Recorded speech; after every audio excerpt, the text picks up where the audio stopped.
দিছে, আমি দিয়ে দিলাম। এবার 2 নম্বরে কে আসো?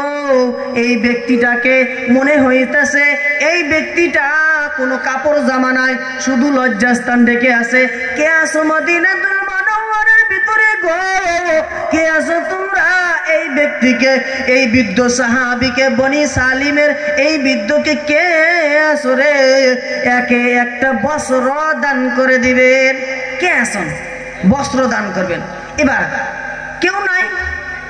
এখন সর্বশেষ বলতেছে আল্লাহর নবীর জামাতা হযরত আলী রাদিয়াল্লাহু তাআলা আনহু, তিনি বলছে আমি মাথার পাগড়ি তাকে দান করে দিলাম। বলে সুবহানাল্লাহ।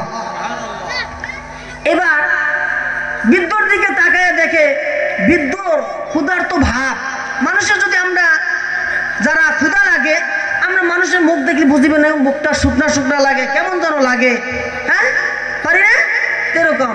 এবার আল্লাহর নবী, বিশ্বের নবী জনাবে মুহাম্মদুর রাসূলুল্লাহ সাল্লাল্লাহু আলাইহি ওয়াসাল্লাম, কে আসো রে এই মদিনাতুল মুনাওয়ারার ভিতরে? কে আসো? এই বৃদ্ধ বনি সালিমের বৃদ্ধটাকে এক লোকমা খানা খাওয়াইয়ে দিবাম। কেউ নাই, কেউ নাই, চতুর্দিকে কেউ নাই। সর্বশেষ আল্লাহর নবীর একজন প্রিয় সাহাবী সালমান ফারসি রাদিয়াল্লাহু তাআলা আনহু, তার নাম। কেউ নাই।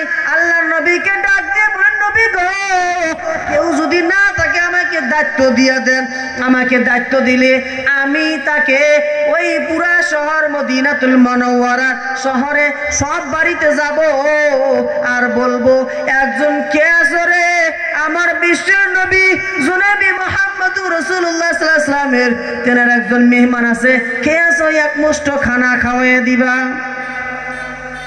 সব বাড়িতে ঘুরছে কিন্তু কেউ দিতে চায় না, তার নিজেরই তো চলে না, নাই দিবে কোত্থেকে, ঠিক না? এবার কথা হলো পৃথিবীর জমিনের মধ্যে ওই যে বনি সালিমের বৃদ্ধ লোক, তাকে সঙ্গে করে নিয়ে, তিনাকে সঙ্গে করে নিয়ে চলে গেলেন আল্লাহর নবীর কন্যা হযরতে ফাতিমা রাদিয়াল্লাহু তাআলা আনহার কাছে। জোরে বলি সুবহানাল্লাহ।